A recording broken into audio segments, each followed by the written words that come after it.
una persona nunca puede dar lo mejor si se siente asustada.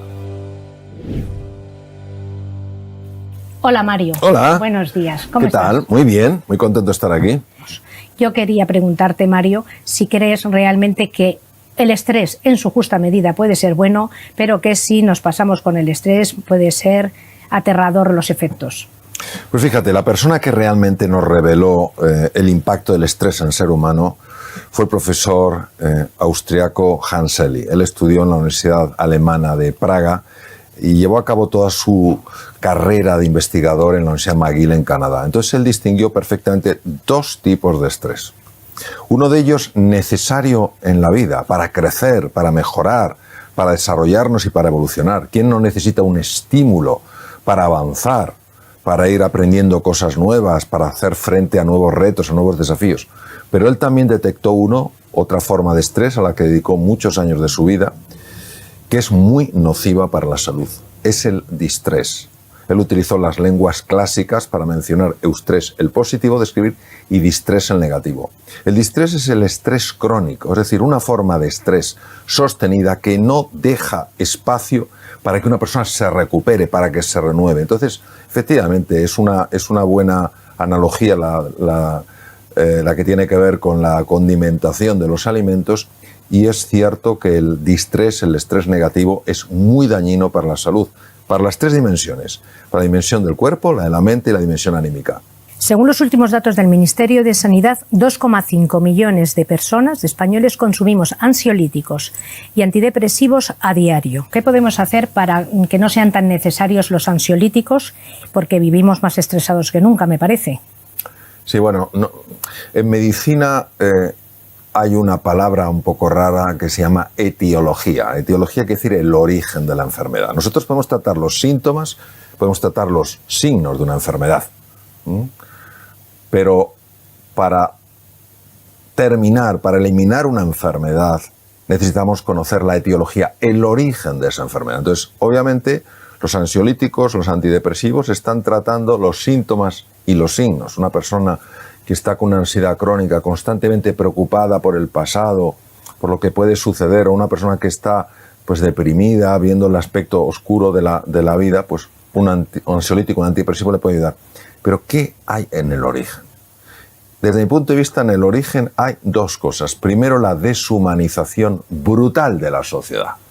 Es decir, no nos tratamos como seres humanos, con esa dignidad, con ese respeto que corresponde a nuestra dignidad como seres humanos. Y en segundo lugar, desde mi punto de vista, es la separación de la dimensión espiritual de la existencia. Entendiendo por dimensión espiritual un sentido de trascendencia, es decir, la voluntad de reconectar con nosotros mismos a un nivel profundo, la voluntad de reconectar con los demás reconociendo la diversidad, pero en lugar de tolerarla o enfrentarnos a la diversidad, celebrándola.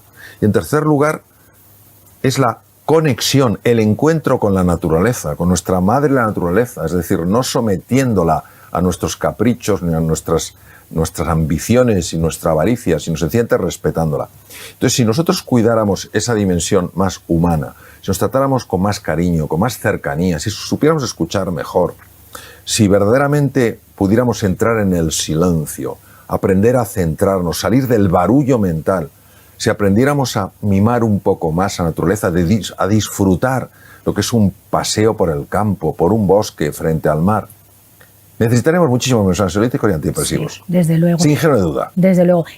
Ahora se ha puesto muy de moda, se hacen hasta excursiones para abrazar árboles. ¿Realmente crees que esto es una moda pasajera? ¿O esto de abrazar árboles, ya que me estás hablando del contacto directo con la naturaleza, tiene un impacto realmente en tu estado emocional? Sí, vamos a ver. Ya desde la sabiduría ancestral se habla de que el ser humano ha experimentado tres desconexiones, las que he hablado antes: la desconexión con uno mismo, la desconexión con los demás y la desconexión con el mundo.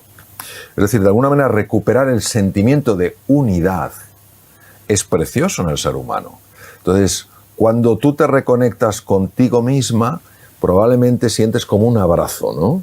Cuando te reconectas con los demás, ¿qué quieres? Abrazarles. Cuando te reconectas con la naturaleza, te gustaría abrazar a la naturaleza. Bueno, los árboles representan una parte preciosa de la naturaleza. Es decir, si nosotros entendemos que es un elemento simbólico, que representa ese deseo de recuperar la sensación de unidad, me parece un gesto precioso. Muy bonito. Vamos, de hecho yo lo he hecho con frecuencia.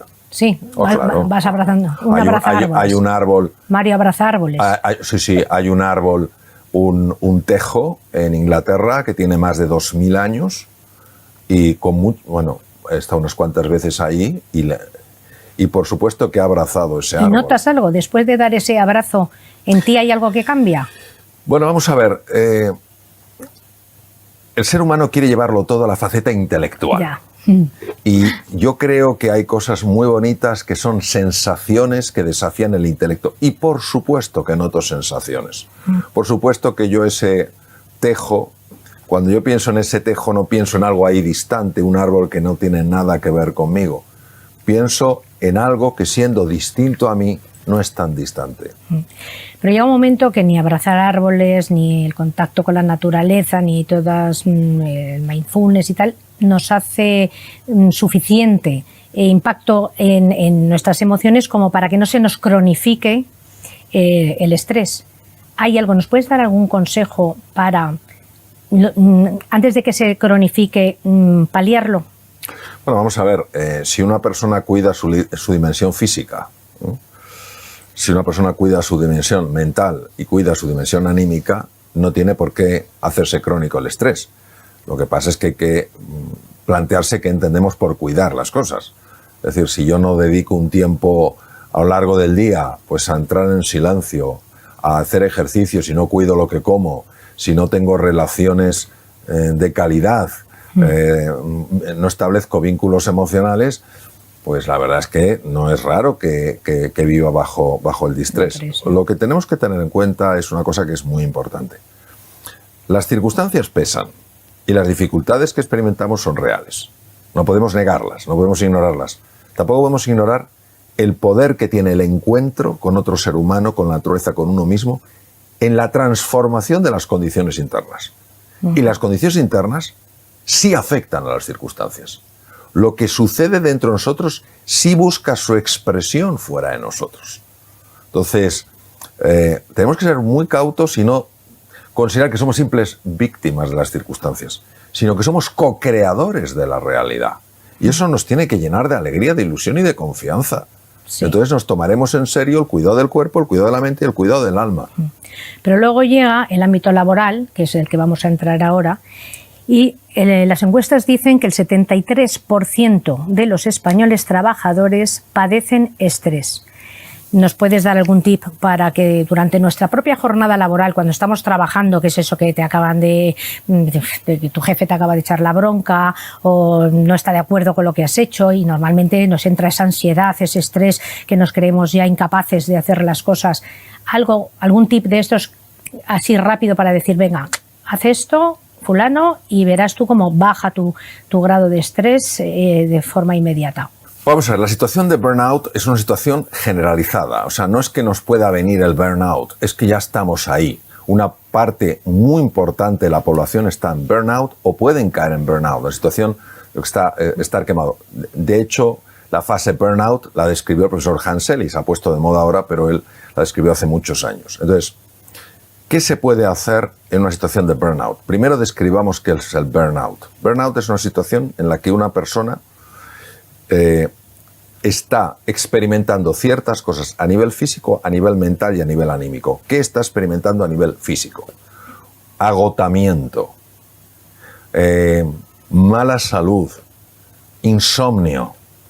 ¿Qué está experimentando a nivel mental? Irritabilidad, tendencia al aislamiento, falta de ilusión por las cosas, falta de compromiso. ¿Qué está experimentando a nivel anímico? Un desconectarse con la vida, una falta de interés por la vida. Entonces, estas cosas se solucionan a 3 niveles. Primero, a nivel individual.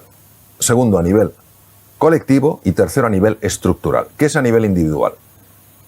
Para que una persona salga de burnout, tiene que estar dispuesta a tomarse en serio, pasar del cuadrante de burnout al cuadrante de recuperación o renovación. No puede pasar directamente al alto rendimiento si antes no se recupera. Y eso tiene que tomarse en serio el cuidado del cuerpo, el cuidado de la mente y el cuidado de la dimensión anímica. Y hay mucha información sobre eso. No es una cosa difícil de encontrar.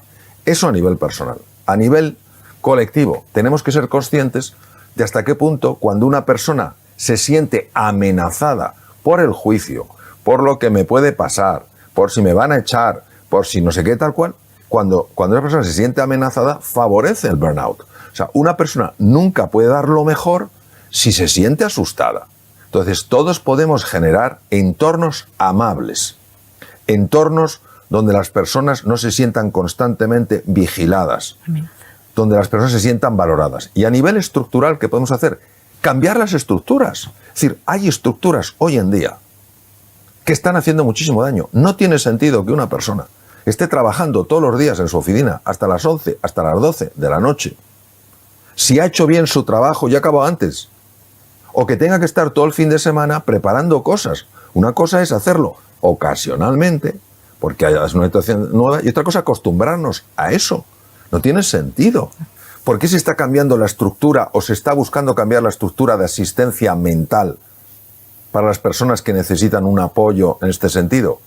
Porque se está empezando a hablar de la envergadura de la patología mental que hoy en día, si no se habla, ¿cómo se va a resolver?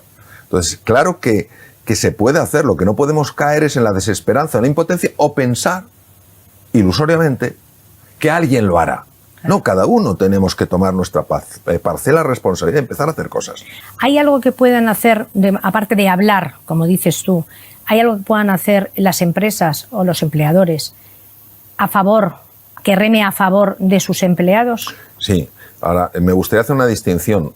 Tan quemados pueden estar los empleados como los empleadores. Sí, sí. Es decir, que muchísimos directores y directivos están aguantando niveles de presión tremendo. Es decir, esto no es, no son los de arriba sencillamente dominando a los de abajo. Es un proceso que afecta a muchísimas personas en los distintos niveles de una organización. Es decir, tanta ayuda necesita muchas veces para estar bien el empleador, como comentas, como el empleado. Entonces, ¿qué se pueden hacer? Se pueden hacer muchas cosas. Por ejemplo, hay una empresa que lo que ha hecho es, antes de empezar la jornada laboral, ha habilitado un espacio para que las personas que quieran puedan practicar durante 10 minutos mindfulness antes de empezar a trabajar. Y es masivo el número de personas que se apunta. Hay empresas que están ofreciendo opciones mucho más sanas para comer, hacerlo más fácil. Hay empresas que han decidido que a partir de cierta hora ya no se está en la oficina. ¿Hay alguna medición que indique que ese rendimiento ha subido, que están más felices? ¿Se puede medir el grado de felicidad que hayan podido o no? ¿O es una apreciación? ¿O es lo mismo que lo de los árboles? No hay que medirlo. Vamos a ver, hay dos tipos de mediciones que se pueden hacer cuando se está hablando del bienestar. Hay una medición que es una medición puramente psicológica, es decir, tú le das un test a una persona y te dice cómo estabas antes y cómo estás ahora. ¿Ha habido un cambio? Y te dice sí o no, lo que se llama qualia, es la experiencia interna. Hace años esto no se valoraba, hoy ¿cómo no se va a valorar? Si una persona meditando está mejor, ¿por qué no se va a valorar eso? Pero luego hay otros tipos de mediciones, se pueden medir desde niveles de cortisol, desde la tensión arterial, niveles de azúcar, es decir, montones de cosas que tienen que ver con el síndrome del burnout. Y por supuesto que se ve, pero ¿cómo no se va a ver? Esto se lleva investigando hace montones de años. Pero es que hoy en día además lo que sabemos es que no solamente este cuidado del bienestar afecta a la salud física y mental de una persona, es que afecta a los resultados. Eso. Si es que está demostrado que una persona cuando está ilusionada, cuando está motivada, es una persona que rinde mucho más. Y que cuando una persona está asustada, se siente llena de ansiedad o ha perdido la esperanza. Se bloquea. No, claro que se bloquea, y además es que hay tecnología en lo que se llama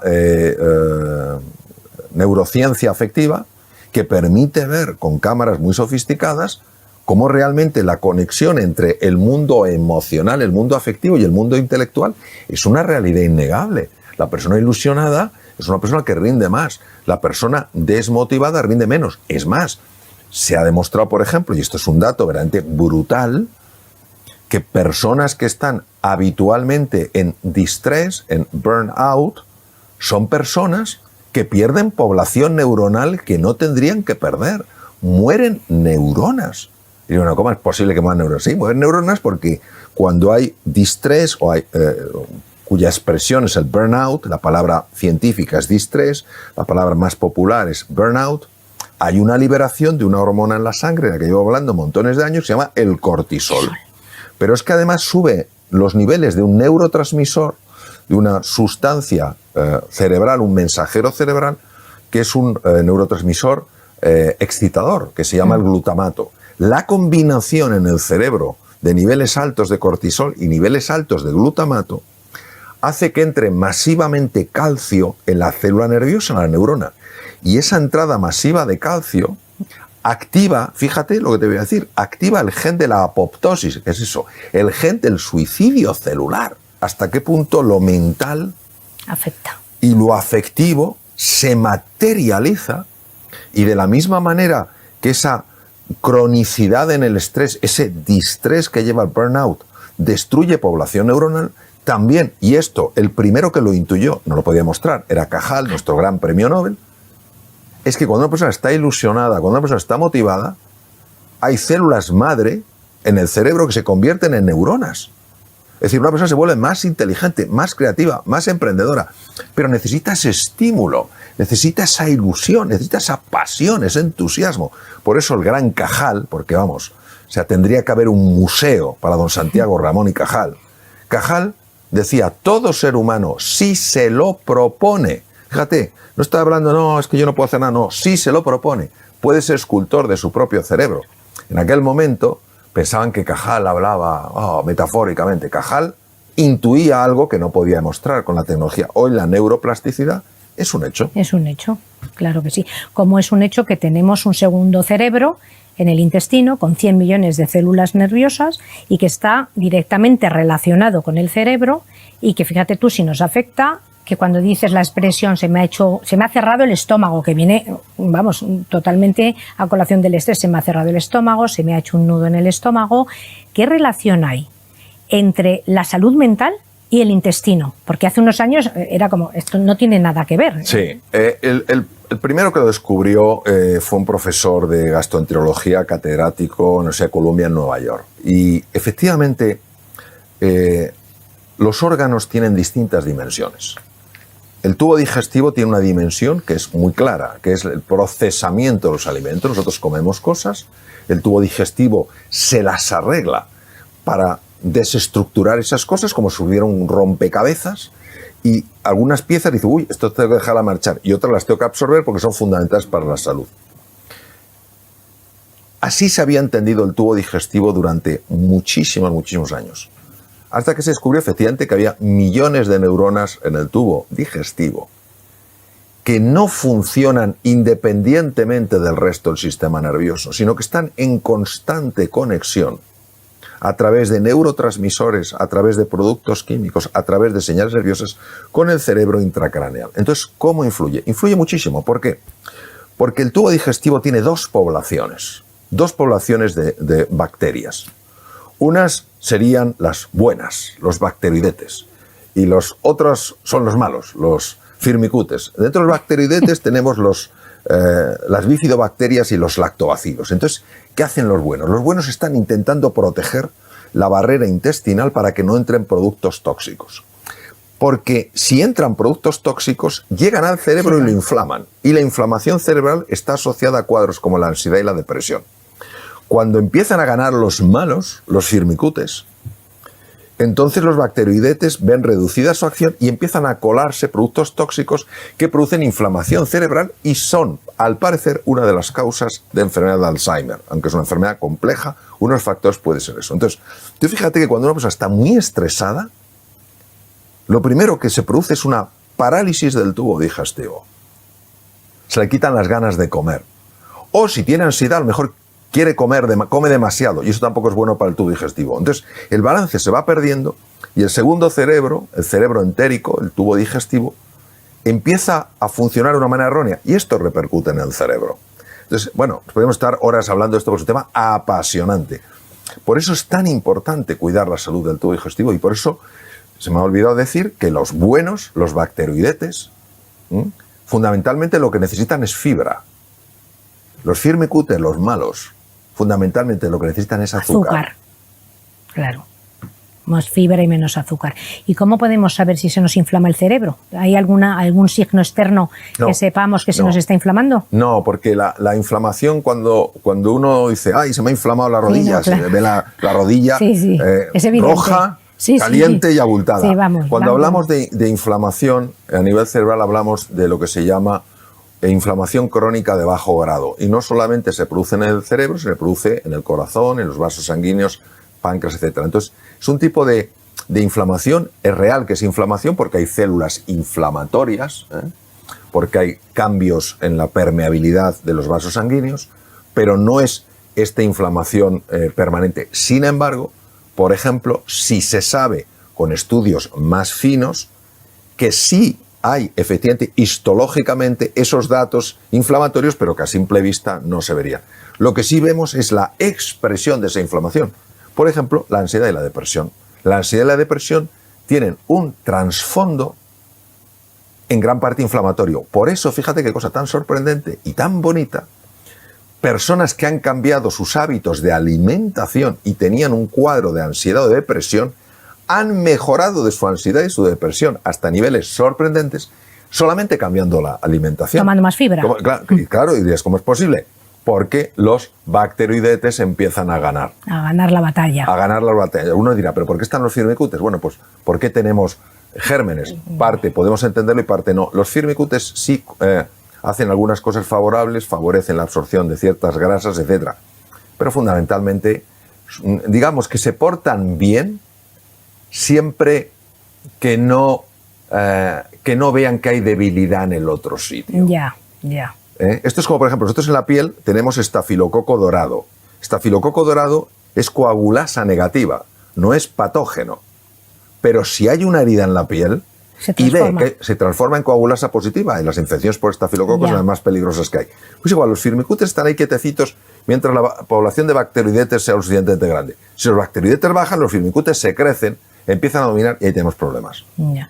Bueno, pues aparte de la alimentación, otra herramienta que tenemos que nos favorece muchísimo el controlar el estrés es la risa, tanto la risa real de Duchenne como la ficticia. Entonces, a mí me llamó mucho la atención, precisamente preparando esta entrevista, un experimento que hicieron en 2 universidades americanas, que seguro que conoces el experimento, que tenían que ver 2 grupos de personas, viñetas divertidas. Pero a un grupo le obligaban a tener el lapicero entre los labios y el segundo grupo entre los dientes, con la condición de que no pudiese tocar para nada el lapicero los labios. Entonces el cerebro se creyó, que es lo que quiero que me expliques ahora, cómo al cerebro podemos engañarle de esa manera, que simplemente forzando una sonrisa con un lapicero entre los dientes, el cerebro puede llegar a creerse que está feliz y de qué manera esto es tan importante para mitigar a lo mejor síntomas de depresión y estrés, aparte de la fibra. Bueno, esto es precioso. Fíjate, si nosotros observamos un cerebro desde fuera, veremos que tiene 4 lóbulos: el frontal, el parietal, el temporal y el occipital. Pero hay una gran fisura, es muy interesante porque esta fisura, la mitad de esta fisura, es decir, de esta hendidura, le faltaba a Albert Einstein. Y estaba cubierta de neuronas. En lugar de existir esa especie de apertura, estaba cubierta de neuronas. Pues si tú esa fisura de Silvio, la separas, aparece el lóbulo escondido, el lóbulo invisible, el 5º lóbulo o ínsula de Ryle. Ryle fue el descubridor. La ínsula de Ryle es una de las estructuras más apasionantes del cerebro humano. ¿Por qué?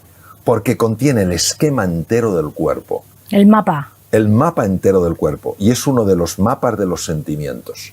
Es decir, la ínsula de Ryle es capaz de cambiar un pensamiento en un sentimiento. Y una emoción. Pienso que no puedo, acabo sintiendo que no puedo. Y es capaz de hacer que el cuerpo reverbere con ese sentimiento. Pienso que no puedo, siento que no puedo, mi cuerpo no puede.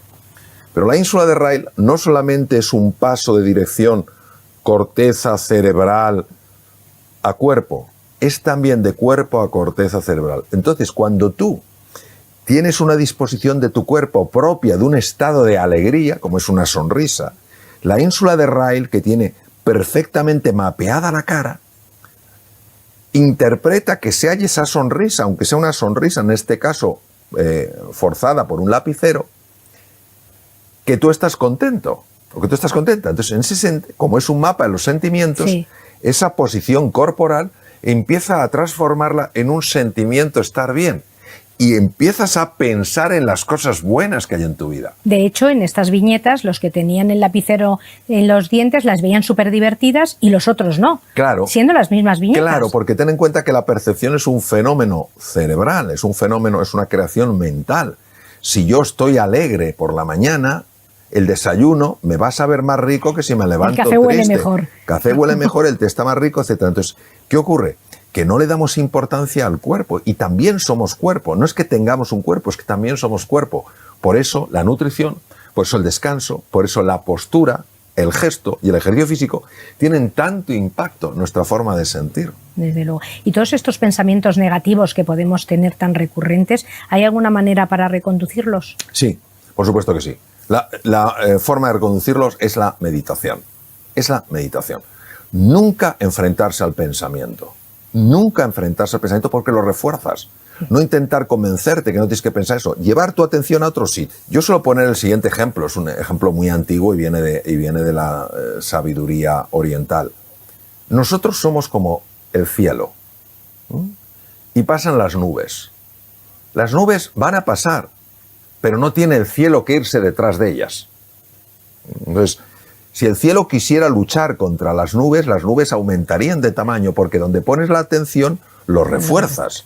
Entonces tú sencillamente tienes un pensamiento, ¿vale? Pues el pensamiento, ¿qué cenaré hoy? ¿Lo ves? Pero no te arrastra. ¿Qué es arrastrarte? Te ves cenando, lo que vas a cenar. Ya te ha pillado. Entonces la atención la llevas al aquí y a la ahora. Entonces esto es muy bonito porque hoy en día la neurociencia contemplativa ha demostrado que en la distracción hay una red que se llama la red neuronal por defecto, que está asociada no solo a menor eficiencia, sino además peores relaciones sociales y peor salud. Pero que cuando uno se centra en el presente, en el aquí y en el ahora, en la respiración, en el cuerpo, en las sensaciones que tienes, los pies sobre el suelo, el cuerpo en el sillón, entonces desactiva la red neuronal por defecto y se activa la red ejecutiva central. La red ejecutiva central está asociada a una mejora en la salud, una mejora en la eficiencia, una mejora en las relaciones. Pero esto es un entrenamiento. El que quiera tener control sobre su atención tendrá que desarrollar la musculatura de la atención. Es decir, acostumbrarse a estar más tiempo en la red ejecutiva central, en la red de atención, y menos tiempo en la red de la distracción. Sí. Hablando de musculatura, para hacer también un poco de musculatura cerebral, el ejercicio físico es tan bueno para el cuerpo como para la mente. ¿Qué tipo de ejercicios recomiendas para que nuestros niveles de estrés y de ansiedad bajen? El ejercicio aeróbico, es decir, aceleramos el corazón y la respiración, está asociado ya, sin género de duda, en base a la investigación, a la liberación de neurotrofinas. ¿Qué son neurotrofinas? Son el gran descubrimiento de la premio Nobel italiana Rita Levi Montalcini, una mujer maravillosa que murió con 102 años. Neurotrofinas son sustancias que favorecen que algo crezca. Es como si fuera el abono. Sí. Tú abonas una parcela y crecen cosas. No abonas, pues no crecen cosas. Entonces, ese abono, hay muchos tipos de abono. Uno es el VEGF, otro es el IGF, otro es el BDNF, que son las siglas de estas palabras: Brain Derived Neurotrophic Factor, factor proinsulínico, factor de crecimiento endovascular, etc. Todos esos abonos los fabrica el cerebro cuando uno hace ejercicio físico aeróbico. Ahora bien, es muy importante a partir de cierta edad, 40, 45, también hacer entrenamiento cuidadoso, bien dirigido con pesas, porque la musculatura es importantísimo para que no se dañen las articulaciones, para que no se pierda funcionalidad. Hay que tener en cuenta que una de las principales causas de muerte en las personas de más de 65 años son las caídas. Las caídas y con la cadera. Claro, te rompe la cadera, luego tienes complicaciones pulmonares, las que sean. Entonces, eso es muy importante. Pero es que además, el cuerpo está leyendo la musculatura. La ínsula de Rayleigh, el lóbulo oculto, el quinto lóbulo, está leyendo la musculatura. Una persona que se vea fuerte, no es que tenga que presentarse a un concurso de culturismo, se sienta fuerte, se va a sentir más capaz. Sabemos que la postura sí influye. También que te sientas fuerte, que te veas una persona fuerte. No hablo de ser un forzudo, una forzuda, pero verte fuerte, también eso implica en tu sensación, en tu estima, en tu propia valoración. Y a nivel cerebral me imagino que liberas endorfinas. Sí, claro, por supuesto. Hay tres tipos de hormonas que están muy asociadas con el bienestar. las endorfinas, que son opiáceos endógenos producidos por el cuerpo, la dopamina, que es una hormona muy involucrada con la ilusión, la serotonina, que es una hormona fundamentalmente asociada con estados de felicidad, aunque en algunos casos, pero esto nos llevaría tiempo a hablar, puede aparecer en otros estados. Eso es lo que normalmente se activa cuando tú haces ejercicio físico. Pero hay otra que también llevo muchos años hablando de ella, una hormona, que se activa cuando lo haces con otras personas.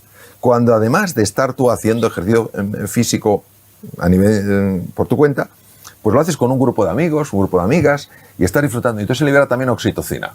Entonces esas 4 hormonas son tremendamente beneficiosas y totalmente asociadas a los estados de bienestar. Cuando tienes un problema, ¿por qué lo magnificamos tanto cuando estamos en la cama? Que luego de repente te despiertas a las 8 de la mañana y por lo que sea, bueno, me imagino que también depende un poco incluso de las hormonas, el cortisol y todo eso, ya lo ves de otra manera. O sea, ya no te parece tan grave el problema que te has llevado a la cama y ha dormido contigo. Bueno, el sueño es de las cosas más enigmáticas y extraordinarias que hay. El sueño es de una importancia extrema. O sea, nuestra sociedad castiga el sueño porque no se ha enterado de lo importante que es el descanso nocturno. No se ha enterado de que se activan genes como el PER1, PER2, PER3 que evitan mutaciones cancerígenas.